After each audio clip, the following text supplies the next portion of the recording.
un homme de 33 ans, l'homme saint, le saint d'Israël, le créateur du ciel et de la terre, suspendu à la croix, meurtri de la tête aux pieds,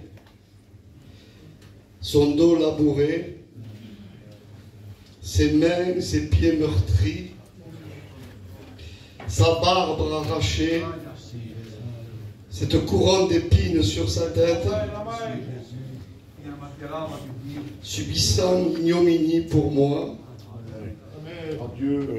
J'ai pas envie de me l'avouer. Amen. Adieu. Adieu.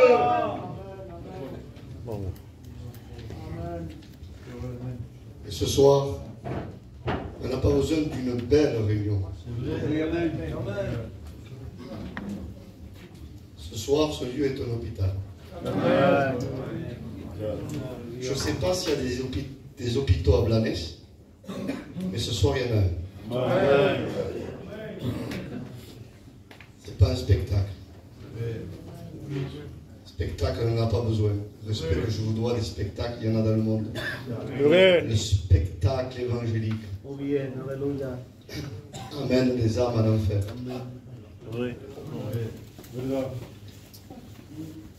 Ce soir, on a besoin de se positionner avec la posture qui convient devant le Seigneur.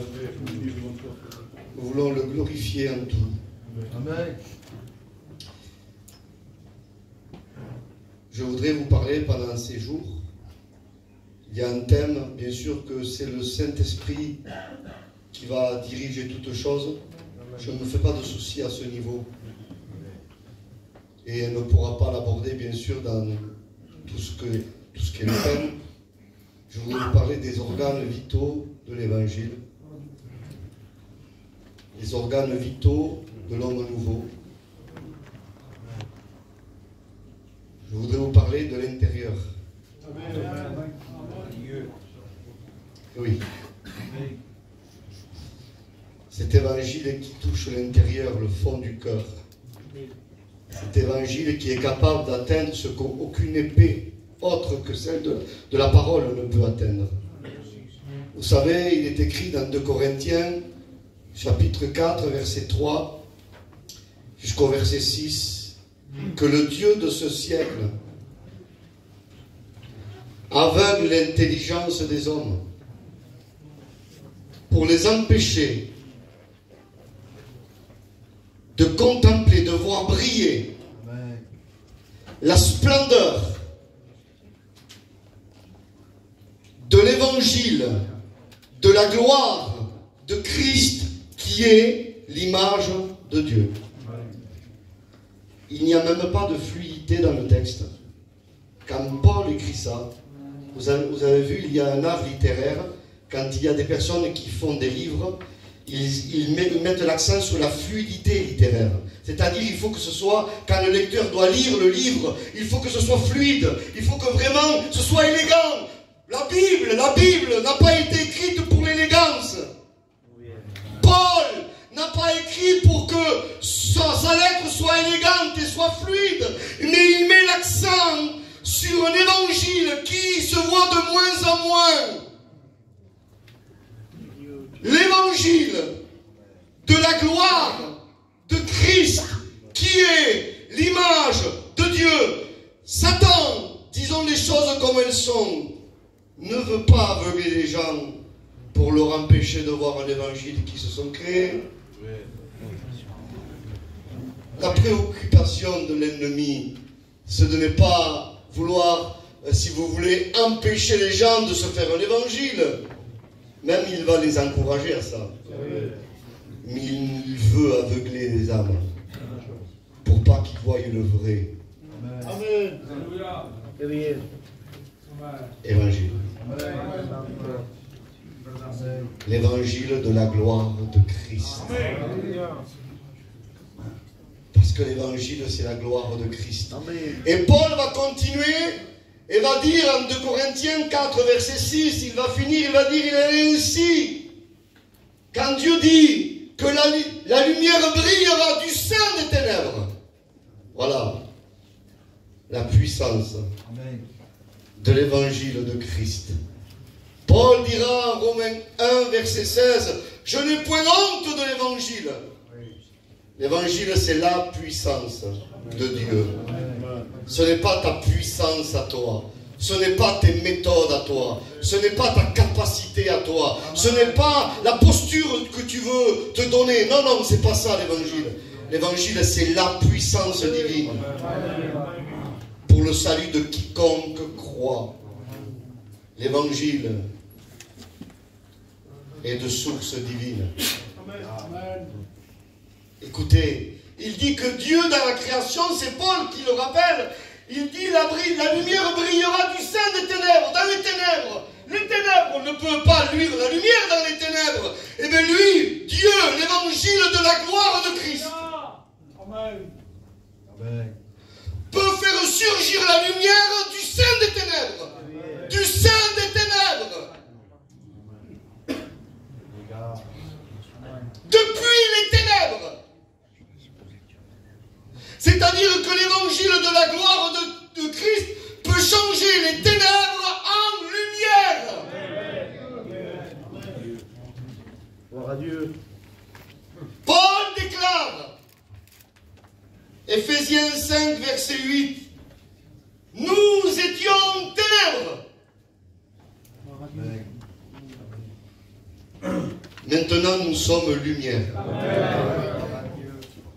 Vous imaginez? Si on s'en tiendrait en acte 26, verset 18, il nous fait passer des ténèbres à la lumière, on comprend en acte 26, verset 18, à 1 Pierre 2, verset 9 aussi, il le dit, on croirait donc que ça serait simplement un lieu, les ténèbres. Je sors du lieu et tout va bien. Non, Paul dit, il montre vraiment, il met l'accent sur vraiment la position de l'homme sans la grâce. Si c'est un lieu, je sors du lieu et tout va bien. Mais Paul dit, vous n'étiez pas simplement dans les ténèbres. Vous étiez... Gloire à Dieu. Ténèbres. Un lieu, on peut en sortir. Mais comment sortir de nous?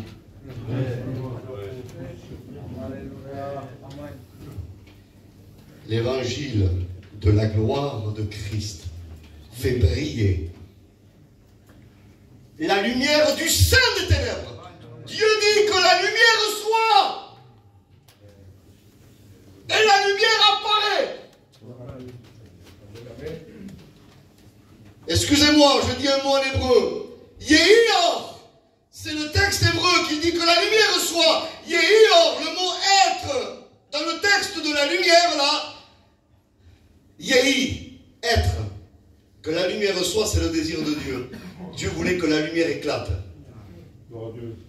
C'est deux lettres en hébreu qui veulent dire les mêmes. Deux mêmes. Et la lettre du milieu, c'est la lettre E en hébreu, la lettre du souffle. Jésus-Christ. Amen. Rendant le souffle, le dernier souffle à la croix. La voilà la lumière. Alléluia. Je comprends que le soleil s'est incliné. Je comprends que le soleil de ta religion s'incline. Alléluia. Arrête de vouloir briller par toi-même. Arrête de vouloir te donner ta couleur. L'église de Jésus-Christ n'a pas une couleur qui viendrait d'elle. L'église de Jésus-Christ, en Apocalypse 21, elle est transparente. Comme le cristal. Vous savez ce que ça veut dire être transparent? C'est mourir. Je ne veux pas être vu. Et c'est Christ qui transparaît. Oh, que ça doit être triste d'être une nuée sans eau. Écoutez, je suis pas là pour me faire des amis peut-être, mais je vous aime. Comme tous les serviteurs de Dieu. Un vie étant trop compliqué.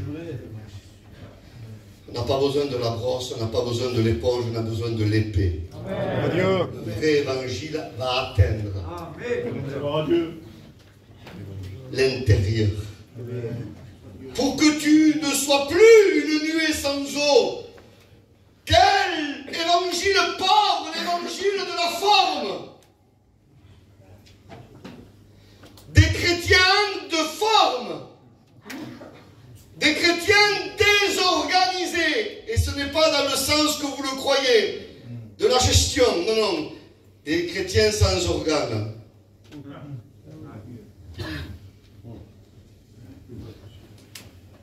Oh, que Dieu nous garde ce soir. N'essayez pas de garder la forme. Laisse l'épée agir. L'épée, l'épée. Oh, je préfère l'épée de Dieu que les caresses du diable. Oh, mes frères et sœurs, mes amis. Ce soir, il faut que l'épée agisse. Il faut qu'elle transperce ton cœur, ton âme. Les sentiments les plus profonds, les besoins les plus cachés, les pensées les plus cachées. Il faut ce soir que tu puisses te laisser éclairer par la grâce de Dieu. N'attends pas que ce soit trop tard. Ce soir, il faut véritablement déchirer nos cœurs. Il faut déchirer nos cœurs. Il le dit, Joël 2, verset 13. Ne déchirez pas vos vêtements, ça c'est la forme. Mais déchirez vos cœurs. Il y a des chrétiens de forme, oui. Et le Seigneur veut parler à notre intérieur ce soir. Alléluia.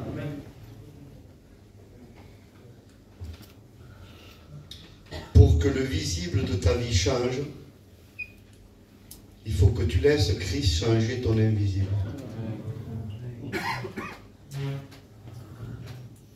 L'évangile, le vrai,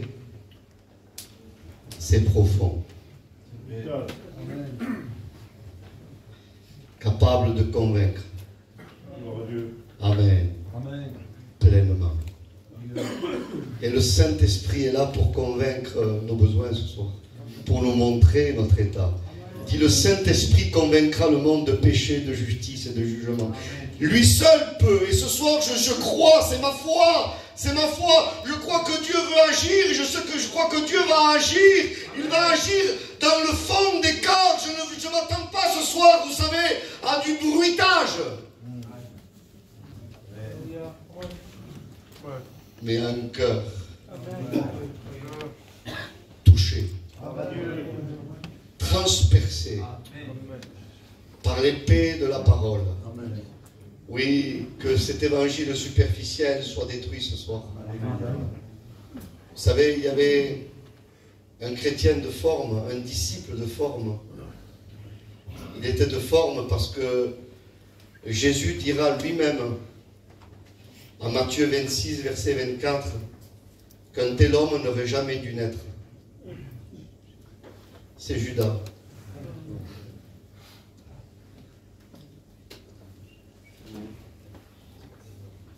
Y aurait-il des Judas?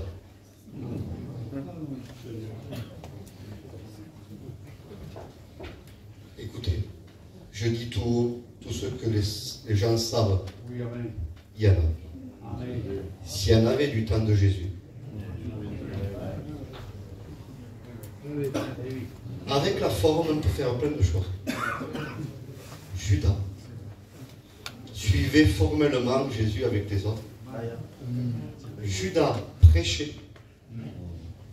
Judas imposait les mains. Judas témoignait. Mais seul Dieu connaissait son fond. Et aux yeux des hommes, il paraissait pour vrai. Il a tenu le masque pendant 3 ans et demi. Et je ne dis pas ça pour faire du mal ce soir, écoute bien. Parce que moi je crois que Dieu peut changer des Judas. Je crois que Dieu peut tout changer. Il peut changer la substance de ta vie. Il peut changer les fondements de ta vie. Il peut détruire et construire ce soir. Mais je bénis Dieu que Dieu met les choses au clair. Au bout d'un moment, Dieu met les choses au clair. Et Judas va partir se pendre. Et c'est marqué en Acte 1, verset 18, une pendaison assez particulière. Et ce soir, je ne veux pas parler sur la pendaison de Judas. Mais son corps s'est coupé par le milieu. Et ses entrailles se sont répandues. Écoutez, Dieu a voulu montrer les entrailles de Judas.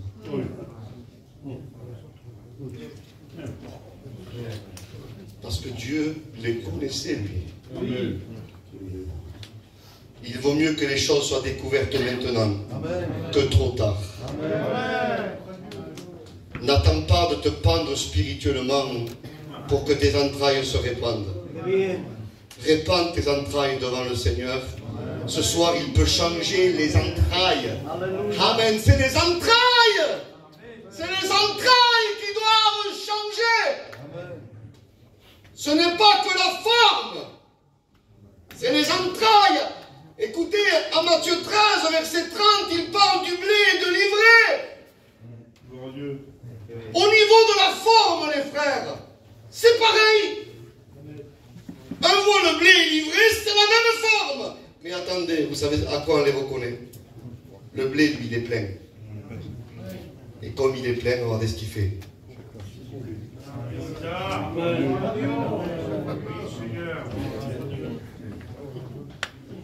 La vraie forme de la sainteté, c'est l'humilité.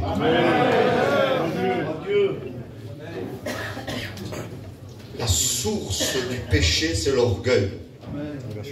La source de la sainteté, c'est la vraie humilité. Et ça, c'est un organe vital de l'homme nouveau. Amen. Vous connaissez, je n'ai rien à vous apprendre. En Matthieu 23,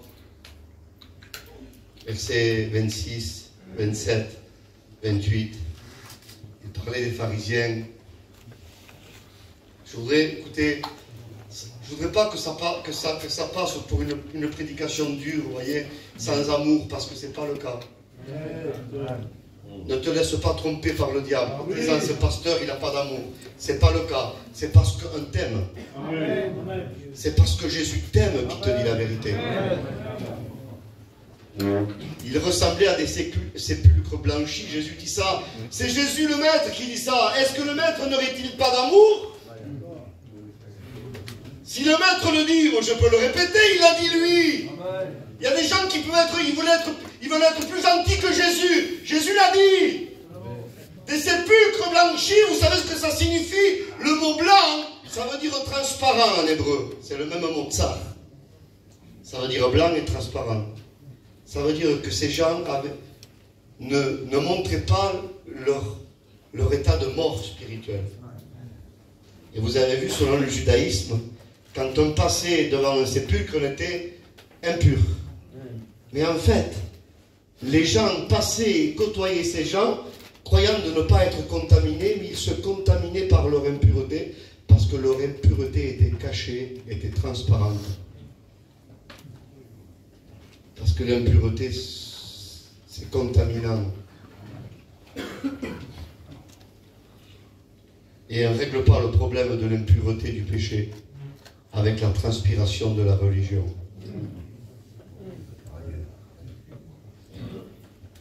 Il faut le sang de Jésus. Amen. Tant que le sang de Jésus ne te touche pas, tu ne pourras pas produire de sainteté. Ce soir, le Seigneur veut nous laver intérieurement. Amen. Il veut nous laver. Alléluia. Dit comme cela, Apocalypse 3, verset 1, tu passes pour être vivant, mais tu es mort. 2 Timothée 3, verset 5, il dit qu'ils auront l'apparence de la piété, mais en reniant ce qui en fait la force, une apparence. C'est terrible de jouer l'apparence. Moi, j'essaye de me mettre à la place de ces gens-là, et ça doit être lourd. Et ce soir, Dieu connaît le fond de ton être. Il connaît, et le Seigneur veut régler le fond de ta vie. Il veut agir en profondeur. David, vous êtes avec moi? Amen. Le roi David dira ainsi, Psaume 51, verset 8, tu veux que la vérité soit au fond. Vous savez, l'avoir ici, la vérité, ce n'est pas une garantie qu'on l'a au fond. Il y a des gens qui se qu'autorisent la conscience en disant la vérité ici.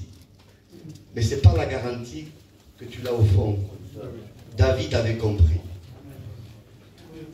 Aujourd'hui, même les inconvertis peuvent citer des versets de la Bible. Même les inconvertis sont capables de jauger une prédication. Et écoutez, souvent ils ont raison. Ils sont capables de voir si la personne s'est trompée ou pas. Mais il y a un temps, et c'est ce temps-là qu'il faut exploiter, où la vérité veut s'installer au fond de nos entrailles, avant qu'elle soit là. Il faut laisser la vérité nous réformer. Il faut laisser la vérité détruire toutes sortes de mensonges. Alléluia. Il faut laisser la vérité détruire le mensonge. Il faut laisser la vérité détruire cette fausse sécurité. Les gens de Zabulon et de Nephtali à Capernaum étaient dans une fausse sécurité. Vous savez ce qu'il dit? Il dit ainsi, Matthieu 4, versets 12 à 17. Il dit que ces gens étaient assis dans les ténèbres. Je ne sais pas, hein? Vous? Mais moi, m'asseoir dans les ténèbres, je ne le fais pas, frère. Je passe en courant, mais vite. Mais pourquoi ils étaient assis? Savez-vous pourquoi? Parce qu'ils se pensaient en sécurité. S'ils étaient assis, c'est que ces gens croyaient être dans la lumière. Et il dit que si la lumière qui est en toi est ténèbres, combien sont grandes? Ils se croyaient être dans la lumière, c'est pour ça qu'ils étaient assis, parce qu'aucun homme, aucune femme ne veut être assis dans les ténèbres. Eux, ils étaient assis, installés dans l'ombre de la mort. Je vous ai dit que le texte disait que la lumière brillera du sein des ténèbres. Mais ces gens ont vu une grande lumière. Amen. Amen. Cette grande lumière, c'est Christ. Amen. Alléluia. La lumière s'est levée. Pour que les ténèbres se dissipent, il faut que la lumière se lève dans ta vie. Il faut que ton faux soleil se couche. Alléluia.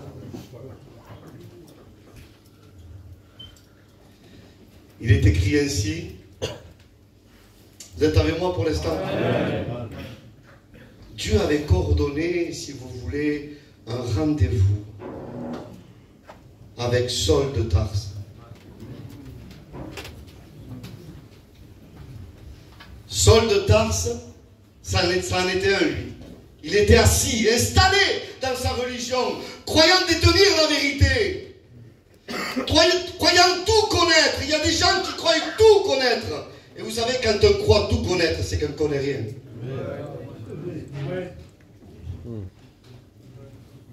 Et Dieu avait convenu d'un rendez-vous, c'est marqué en Acte 26, verset 13. Il dit que la lumière de Christ au chemin de Damas lui est apparue. Savez-vous à quelle heure? Moi, je n'aurais pas pris cette heure-là. En plein midi. C'est là où le soleil brille le plus. Moi, j'aurais attendu que le soleil se couche un peu pour que la lumière soit plus éclatante encore. Parce que plus il y a de ténèbres, plus la lumière apparaît comme lumière. Non. Il semblerait que Dieu voulait se confronter au soleil, là où il brille le plus. Parce qu'il y avait un message pour Saul de Tarse. Son soleil à Saul, c'était son judaïsme. Lui croyait briller dans toute sa splendeur. Et je peux vous assurer qu'à ce moment-là, Paul dans le judaïsme. Il avait des lettres, des grands souverains sacrificateurs. Il était dans sa religion au plus haut. C'était lui le soleil en plein midi. Vous comprenez ça? J'ai envie de te dire ce soir, ne te fie pas à ce que les hommes disent de toi. C'est pas un bon critère. Moi, je veux savoir ce que lui dit. Je ne veux pas me tromper de balance. Je veux me poser à la balance de Dieu. Parce que Proverbe 11, verset 1, il dit que la balance fausse est en horreur à l'Éternel. Je voudrais froisser personne ce soir. Je voudrais froisser personne. Mais l'homme, le jugement de l'homme est une balance fausse. Même Samuel le prophète avait pesé Eliab. Il avait dit assurément c'est lui. Mais Dieu dit non, Samuel, je l'ai rejeté. Tu le pèses à la balance du visuel. Moi je l'ai pesé vraiment. Belshazzar, il pesait lourd aux yeux du peuple. Croyez-moi, il était très important. Mais un jour, la balance divine s'est positionnée sous lui. Il était pesé, il ne le savait même pas. Et Dieu avait écrit, l'achot du mur, vous savez ça?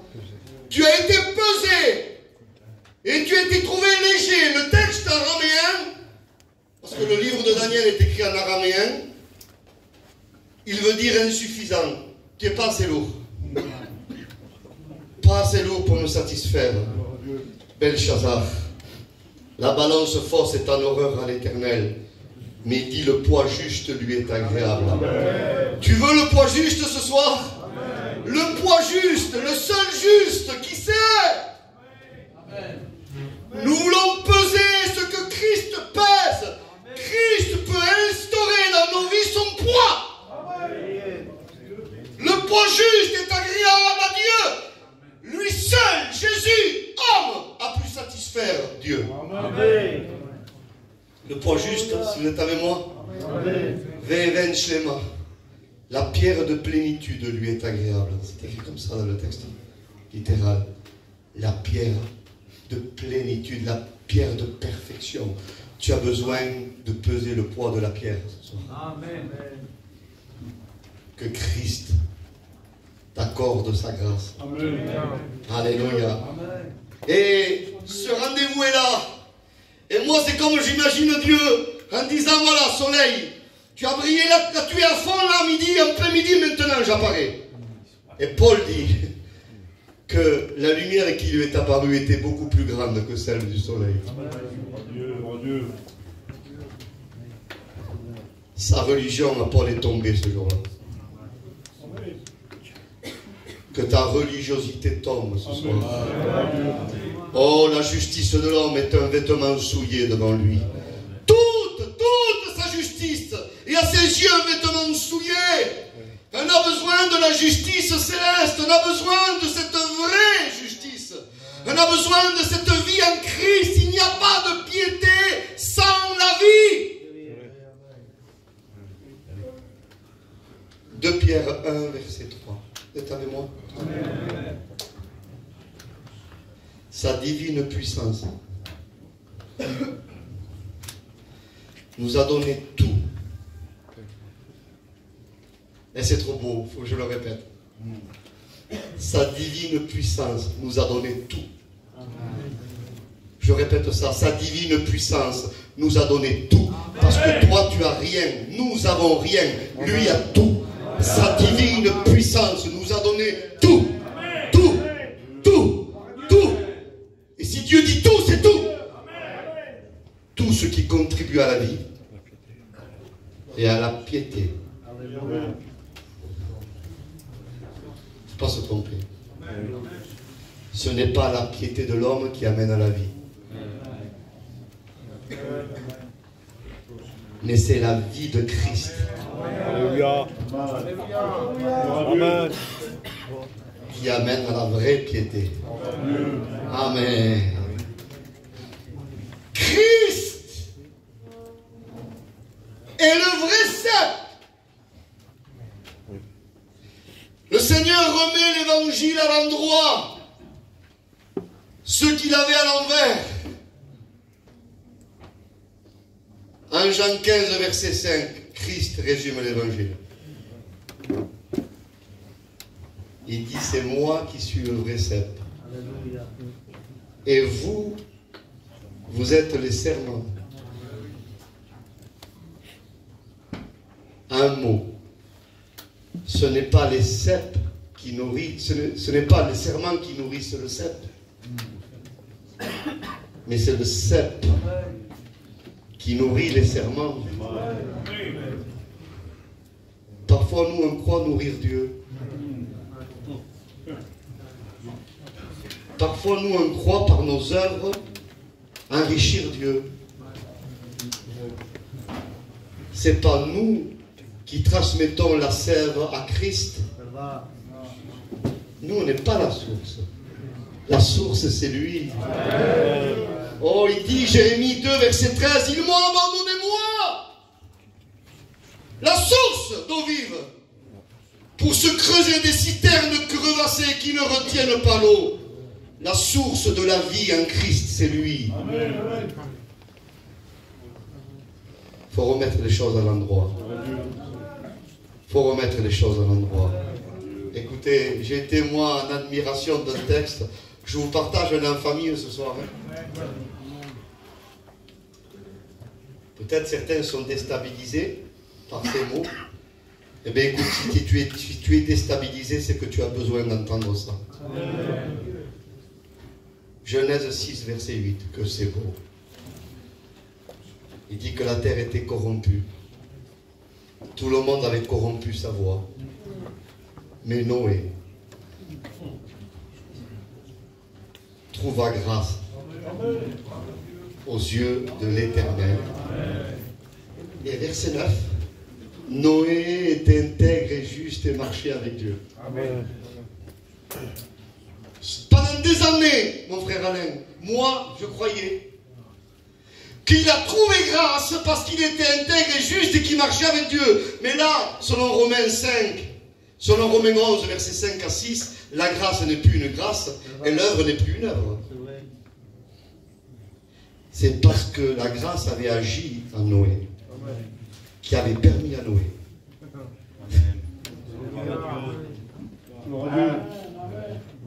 d'être intègre, juste, marcher avec Dieu. Son état n'était pas la condition pour qu'il reçoive la grâce.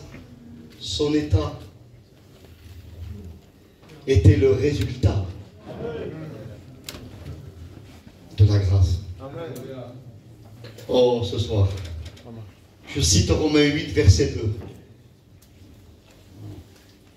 L'esprit de vie en Jésus-Christ m'a affranchi de la loi du péché et de la mort. Oui, l'esprit de vie en Jésus me délivre de la loi du péché.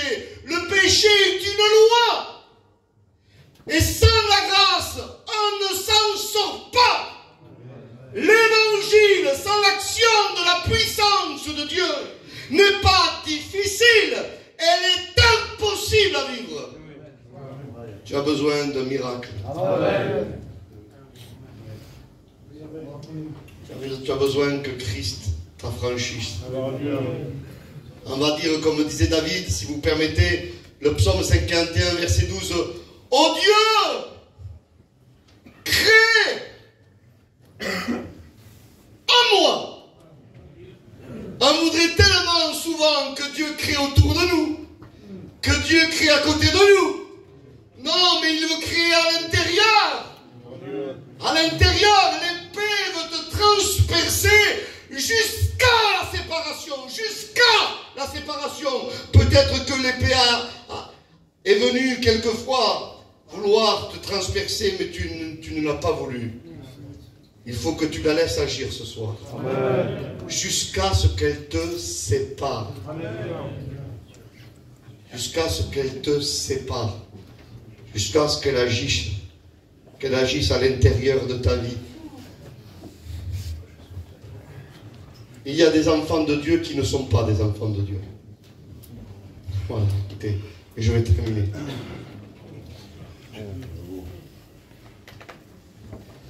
Parce qu'un enfant de Dieu, ce n'est pas les eaux du baptistère qui font un nez de nouveau.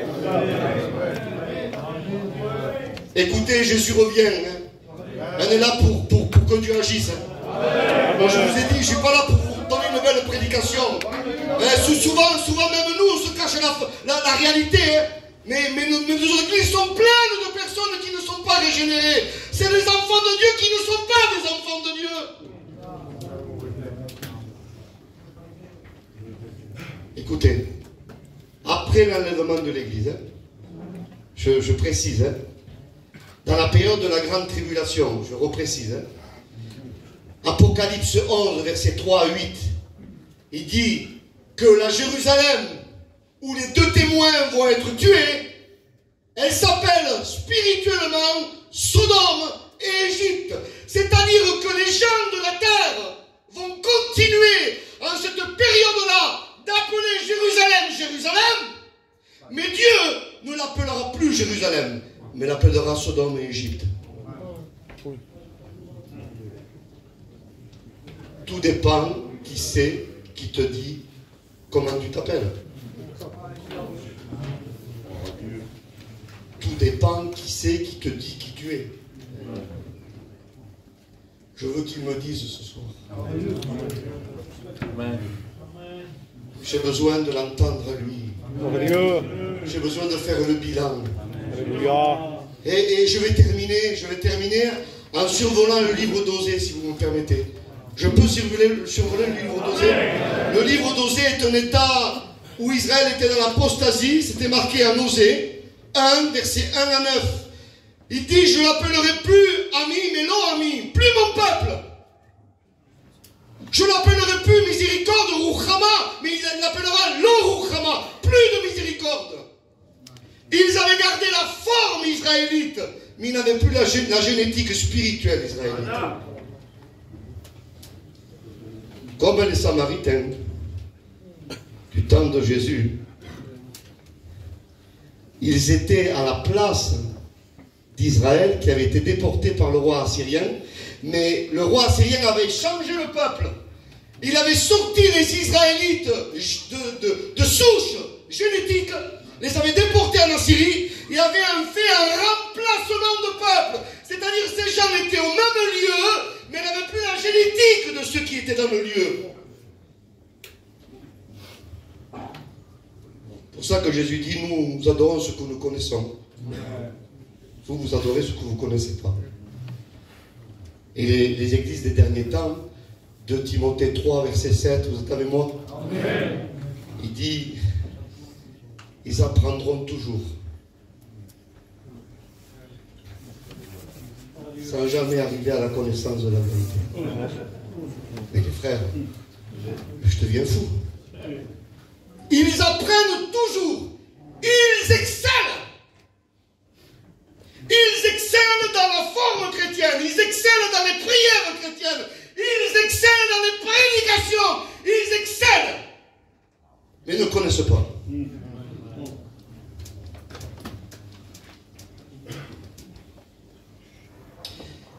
Du temps d'Osée, c'était comme ça. Osée, donc, je vous ai cité, chapitre 1, verset 1 à 9. Osée 4, verset 6, il dit ainsi, « Ce peuple est détruit par manque de connaissance. » Ils ne me connaissent pas. La connaissance, je voudrais citer les 2 mots, et je veux que vous soyez avec moi. Vous êtes avec moi? Amen. Amen. La connaissance. Yada en hébreu, ou da'at. Yada, c'est une connaissance intime. Da'at, c'est la connaissance intellectuelle de la parole. On a souvent diabolisé la connaissance intellectuelle. Mais les frères, c'est faux. Aujourd'hui, on a besoin de la Bible. Parce que si on n'a pas la Bible, toutes les pensées que tu vas avoir dans ton cerveau, ça va venir de Dieu. et on va entendre des mots comme souvent on entend. Dieu m'a dit, je ressens, je le vois comme ça. Tu ne peux pas dire je le vois comme ça. Tu dois dire est-ce que Dieu le voit comme ça? Donc il faut les deux sortes de connaissances. Il me faut l'intimité avec Christ. Selon 1 Corinthiens 1, verset 9, Dieu nous appelle à la communion de son Fils. Amen. Amen. Amen. Mais il nous faut la connaissance de celui à qui on est en communion. Je voudrais qu'on comprenne ce soir. Je peux être en communion avec mon frère Jeannot, mais pas connaître ce qu'il est. Je suis dans la connaissance de la communion de Christ. Mais pour connaître qui il est, je dois lire. Parce qu'on peut être en connaissance, en communion avec un docteur et ne pas connaître le docteur. On est en relation avec plein de personnes.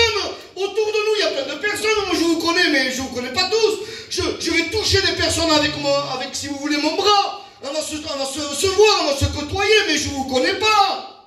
C'est pas parce que je suis en communion avec quelqu'un que je le connais. Je suis en communion avec quelqu'un, mais j'ai besoin de la Bible pour savoir qui il est. Parce que si, en étant en communion avec Christ, on pourrait se passer de la Bible ne servirait à rien. Donc, ce peuple est détruit parce qu'ils n'ont plus de connaissances. Il n'y a plus de relation. Il y a l'oubli de la parole. Moi, j'entends des chrétiens qui parlent sans la Bible aujourd'hui. Excusez-moi, j'entends des pasteurs parler sans la Bible. On n'a pas le droit de parler sans la Bible. Amen. C'est trop précieux, les choses de Dieu. Osée 4, 6. Il est détruit, le peuple. Il ne dit pas il est amoindri. Il ne dit pas il est un peu fatigué. Non, il est détruit. Parce qu'il lui manque la connaissance. Jean 17, verset 3. Or, la vie éternelle. Amen. C'est qu'ils te connaissent.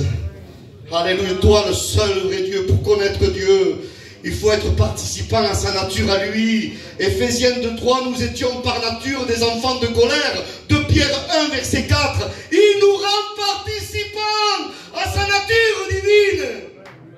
Dieu. Un peuple de forme, mais aux yeux de Dieu détruit.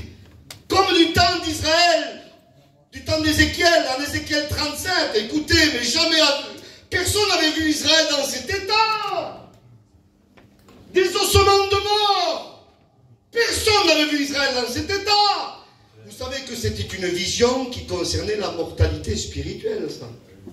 Parce que du temps d'Ézéchiel, Israël était en pleine forme. Ils continuaient à prier. Ils continuaient à aller à leur culte. Ils continuaient à se marier, à donner leurs enfants en mariage. Mais Dieu montre à Ézéchiel comme Dieu voit Israël. Destruction. Mais je bénis Dieu ce soir. C'est que Dieu est capable de parler aux ossements desséchés.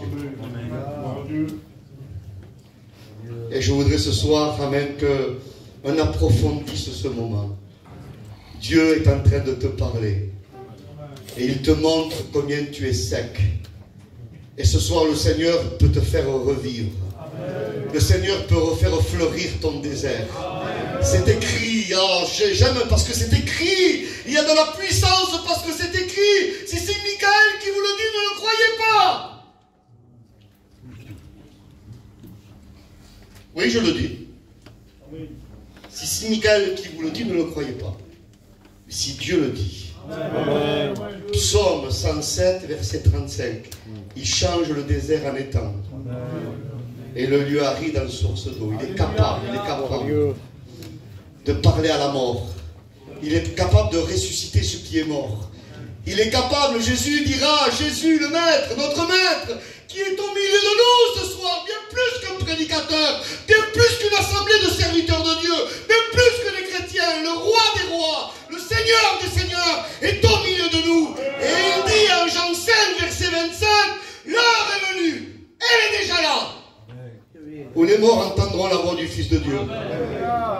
Et ceux qui l'auront entendu vivront.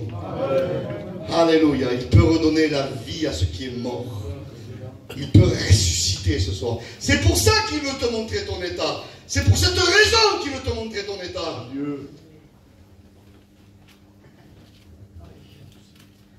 Il donne la vie à ce qui est mort. On revient sur ce soir le livre d'Osée. Je termine, les frères. Osée 4.6, il était détruit le peuple. Osée 4.11, Osée 4.15, Osée 4.18. Ce peuple s'enivrait de vin et se laissait entraîner par la... Je ne dis pas le mot parce que notre peuple dans la désobéissance, dans l'infidélité, hein, il se laissait entraîner par des vins séducteurs. Il y a aujourd'hui un évangile qui séduit. Il y a un évangile qui est faux. Il y a un évangile qui flatte les personnes. Il y a un évangile qui caresse les personnes. Mais ils sont caressés et vont en enfer.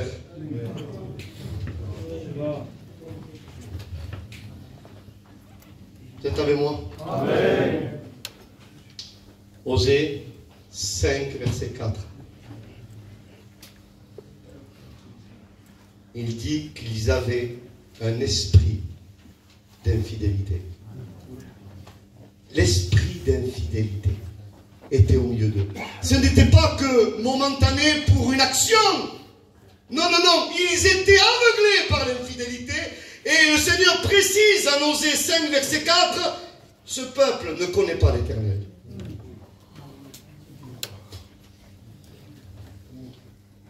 Soyez avec moi. 1 Jean 3, verset 6, il dit que celui qui vit dans le péché ne l'a ni vu ni connu.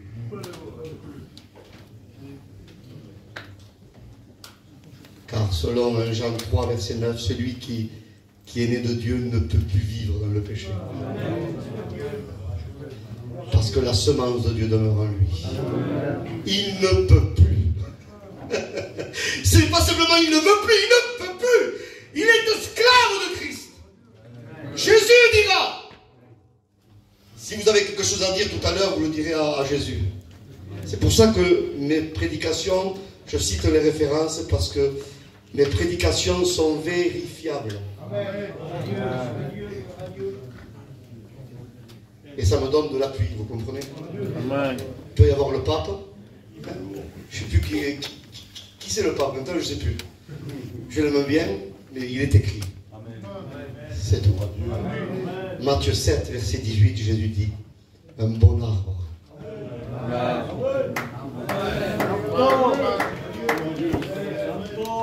Ne peut pas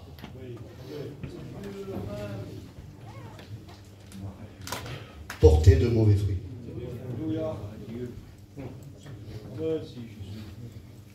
Il peut arriver de trébucher, mais il est animé d'un esprit de repentance. Amen. Amen. Et Jésus dira aussi, un mauvais arbre ne peut pas porter de bons fruits. Il faut être transformé par la grâce. Et vous savez, ces deux esclavages, moi je les appelle les deux esclavages, l'esclavage du péché et l'esclavage de la justice. Paul est d'accord avec Jésus. Alors si Paul et Jésus sont d'accord, moi je suis d'accord avec eux. Romains 6, versets 17 à 18. Il dit, comme nous étions esclaves du péché, maintenant Paul dit, nous sommes esclaves de la justice. Voilà la gloire de celui qui est né de Dieu. Voilà la gloire de celui qui se laisse ressusciter. Voilà la gloire de celui qui se laisse réformer. Voilà la gloire de celui qui se laisse reprendre par le Seigneur. N'endurcis pas ton cœur. Si aujourd'hui vous entendez sa voix. Amen. N'endurcissez pas mon cœur. Amen. Aujourd'hui, on excuse le péché.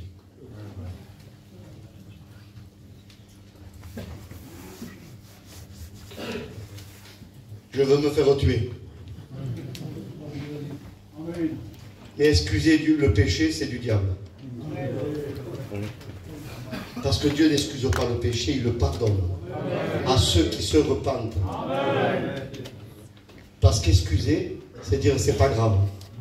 C'est pas grave. En voulant dire presque, tu peux continuer. C'est rien. Non, non, non. Non. Le péché, c'est grave. Quelqu'un qui a compris la grâce ne veut plus vivre dans le péché. Et ne peut plus vivre dans le péché. C'est les pourceaux qui retournent à la boue, bien souvent. 2 Pierre, verset 2, verset 22. Le pourceau est retourné à la boue parce qu'il s'est resté pourceau. Sa nature n'a pas été changée. Il avait la forme ecclésiastique. Mais dès que le pasteur tourne le dos, on va dans la boue. Il y a une différence entre la brebis dans la boue et le pourceau dans la boue. La brebis, elle peut tomber dans la boue. Mais elle ne se plaît pas dans la boue. Le pourceau, lui, il nage, il fait des brasses. C'est son élément.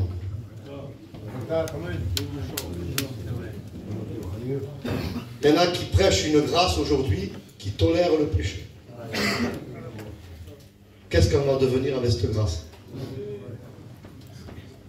Le péché est intolérable aux yeux de Dieu. Pour ça que le Seigneur a prévu le sang. Et je suis conscient, vous êtes avec moi, que le sang de Jésus, j'en aurai besoin jusqu'au bout. Mais je sais que je ne veux plus vivre dans le péché. Donc, Osée 5, verset 4, ils avaient un esprit d'infidélité. Ils ne connaissaient pas l'Éternel. Osée 5, verset 7, ils avaient appris des enfants illégitimes. C'est-à-dire que si l'Église ne se laisse pas réformer, il n'y aura plus de nouvelles naissances dans nos églises. Ça sera des naissances religieuses. Je ne sais pas vous, mais dans mon église, je les compte sur les droits, les vraies nouvelles naissances. On en baptise des fois, et on fait attention maintenant. Je peux vous assurer. Vous savez, quand je baptise les personnes, moi, personnellement, déjà je dis aux autres, baptisez-vous. Je suis peut-être égoïste, excusez-moi, mais je tremble, moi. Quand je prends une personne et que je le plonge, mon cœur, il tremble, de crainte.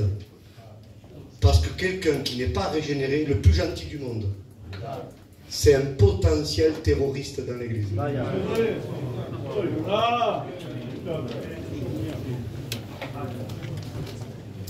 J'y vais, vous permettez? Il y a des terroristes qu'on envoie en juin.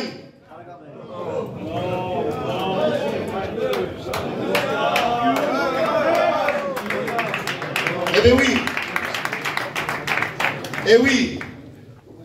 Eh oui. Ça va aller loin la chose. Parce que dans les grandes lignes, ils peuvent répondre à certains critères. Mais dedans, c'est des ossements de mort. Dedans, c'est l'orgueil profond. Dedans, il y a une haine terrible. Dedans, il y a une soif de pouvoir, de place. Ces gens-là ne connaissent pas Dieu.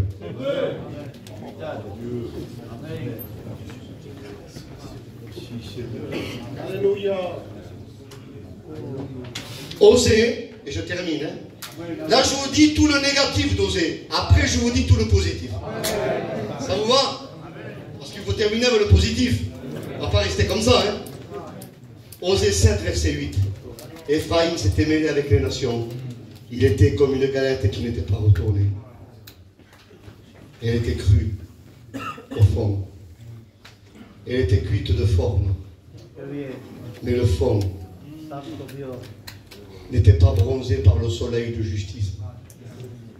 Je me souviens de la Sulamite. Amen. Vous avez vu mon teint? Elle dit. C'est le soleil, le vrai texte. Le soleil m'a regardé. Oh que c'est beau. Oh que c'est beau. La Sulamite qui nous représente la véritable église de Jésus-Christ était bronzée par le soleil de justice. Elle avait la couleur de Christ. Elle était bronzée. Laissons-nous bronzer. Que tu sois une galette qui se retourne ce soir. Disant, Seigneur, je me suis cru de l'autre côté. Cuis-moi, Seigneur. Cuis-moi, Seigneur. Cuis toutes mes facettes. Cuis-moi. Cuis-moi entièrement. Seigneur, cuis ce qui n'est pas cuit à moi. Il y a des facettes à nous qui ne sont pas cuites. Mais cuis-moi, Seigneur. Il y avait un homme qui s'appelait Daniel, prophète de l'Éternel.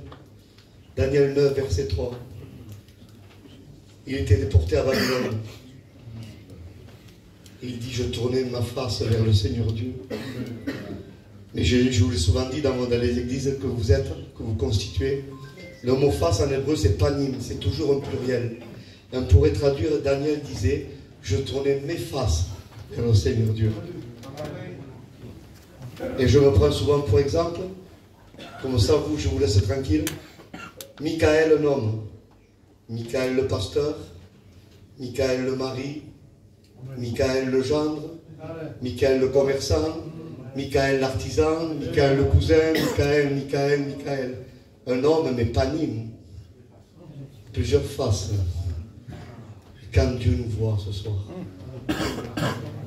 il voit simultanément toutes nos facettes. Je peux bien vous prêcher être un mauvais mari. Mais bien sûr que oui. Mais bien sûr que oui. Un jour je parle l'homme de Dieu à la prédication. Et là je ne prêche pas pour ma paroisse, mais tant pis. Ce n'est pas ça le critère. On veut être un gâteau bien cuit. Amen. Osée 9, verset 8. Et je vais terminer très bientôt. Regardez, je ferme la Bible. Et là, je voudrais toute votre attention. Le peuple d'Israël était tellement endurci, et ça, on pourrait presque se le souligner dans nos Bibles. Ils étaient, il dit comme ça, Osée 9, verset 8, une sentinelle contre Dieu. Et je voudrais m'expliquer. Normalement, une sentinelle veille à ce que l'ennemi ne rentre pas. Eux veillaient à ce que Dieu ne rentre pas.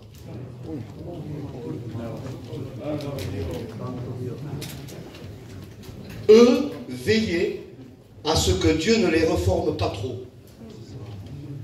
Tu vas jusqu'à là, Seigneur, mais jusqu'à là, tu ne vas pas. Ça fait rire ce soir. Et pourtant, il y a bien des âmes comme ça. Ils ne veulent pas se laisser réformer. Ils aiment les beaux cantiques, ils aiment les beaux messages, ils aiment les beaux points. Mais quand la parole vient là, aïe, ça fait mal. Ils ne veulent pas. C'est les sentinelles. Va jusqu'à là, Seigneur, mais n'empiète pas trop. Tu vas trop me gêner. Laissons le Seigneur nous gêner. Amen. Ah, on le dit ce soir ensemble. Laissons le Seigneur nous déranger. On va laisser le Seigneur déranger notre routine. Qui nous dérange ce soir, Seigneur? Je veux qu'il me dérange s'il le faut. Parce que c'est un bien pour moi. Parce que Dieu m'aime. Et Dieu, s'il me dérange, c'est parce qu'il m'aime. S'il me dérange, c'est qu'il veut quelque chose de bon pour moi. Alors je veux me laisser déranger, je veux me laisser réformer. Il y a des gens qui veulent réformer les autres, mais ils ne veulent pas se laisser réformer. Ça, c'est des drôles de réformateurs, cela.